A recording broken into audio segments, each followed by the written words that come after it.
Hormuz കടലിടുക്കിൽ പരസ്യമായി ഗുണ്ടാപ്പിരിവിന് ഒരുങ്ങുകയാണ് അമേരിക്കൻ പ്രസിഡന്റ് ട്രംപ്. കപ്പൽ കടന്നു പോകണമെങ്കിൽ ഇനി അമേരിക്കയ്ക്ക് കപ്പം കൊടുക്കണം.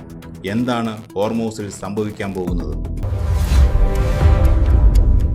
ഹോർമൂസ് കടലിടുക്ക് ലോകത്തിന്റെ എണ്ണ വിതരണത്തിന്റെ നെഞ്ചിടിപ്പാണ്. ഈ വഴി അവിടെ ചുങ്കം പിരിക്കാൻ ഇറങ്ങുമെന്ന് ഭീഷണിപ്പെടുത്തിയിരിക്കുകയാണ് അമേരിക്കൻ പ്രസിഡന്റ് ട്രംപ്. ഹോർമൂസ് വഴി കടന്നു പോകണമെങ്കിൽ കപ്പലുകൾ ചുങ്കം കൊടുക്കണമത്രേ. തനി കവലച്ചട്ടമ്പി ശൈലിയിലുള്ള ഒരു ഗുണ്ടാപ്പിരിവ്.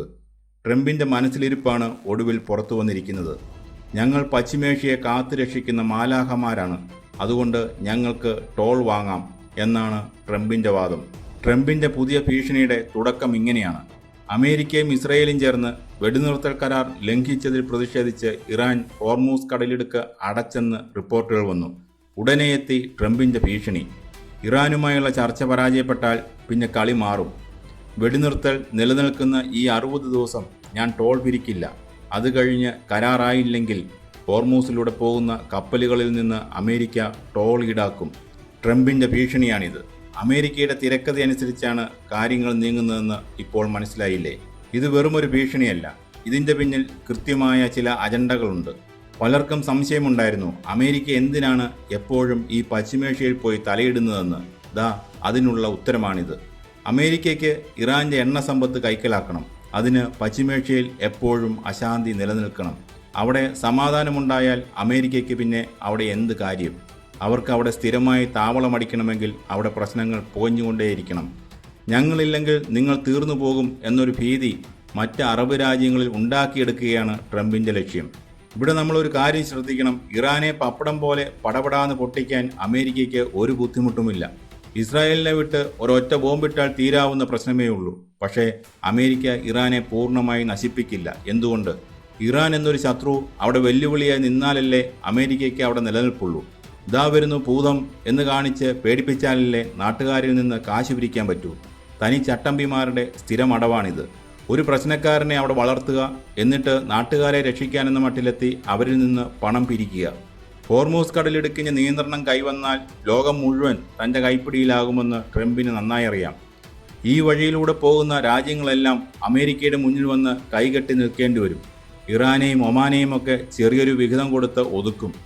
മുഖ്യ വിഹിതവും അധികാരവും നിയന്ത്രണവുമെല്ലാം അമേരിക്കയുടെ പോക്കറ്റിലാകും. ഇതിനുള്ള അവസരങ്ങൾ ഒരുക്കുന്നതിനാണ് ഇസ്രായേലിനെ ഇറാനുമായുള്ള കരാറിൽ നിന്നും മാറ്റി നിർത്തിയത്. ലെബനനിൽ ഇസ്രായേൽ ബോംബിട്ട് കരാറുകൾ അട്ടിമറിക്കാൻ അമേരിക്ക കണ്ണടച്ചു കൊടുത്തതുമെല്ലാം ഈ വലിയ കളിയുടെ ഭാഗമാണ്. ഇനി വരാൻ പോകുന്നത് എന്താണ്? ഭ്രാന്തൻ എന്നൊരു ലേബൽ സ്വയം അണിഞ്ഞാണ് ട്രംപിൻ്റെ നടപ്പ്. എപ്പോൾ എന്ത് ചെയ്യുമെന്ന് ആർക്കും പ്രവചിക്കാൻ പറ്റില്ല. ലോകരാജ്യങ്ങളെല്ലാം ഭയത്തിലാണ്. ചിലർ ചോദിക്കും, റഷ്യയും ചൈനയും ഒക്കെ നോക്കി നിൽക്കുമോ എന്ന്. നിൽക്കും. കാരണം ട്രംപ് കളം വരച്ചിരിക്കുന്നത് കൃത്യം സമയത്താണ്. റഷ്യ ഇപ്പോൾ യുക്രൈൻ യുദ്ധത്തിൽ പെട്ടുകിടക്കുകയാണ്. അവിടെ നിന്ന് എങ്ങോട്ടും തിരിയാൻ അവർക്ക് നേരമില്ല. ചൈനയാണെങ്കിൽ തങ്ങളുടെ സമ്പദ് വ്യവസ്ഥയെ താറുമാറാക്കുന്ന ഒന്നിലും തലയിടില്ല. അതുകൊണ്ട് അവരും തൽക്കാലം മിണ്ടില്ല. അപ്പോൾ ആര് ചോദിക്കും ഈ അനീതിക്കെതിരെ? ആരുമില്ല.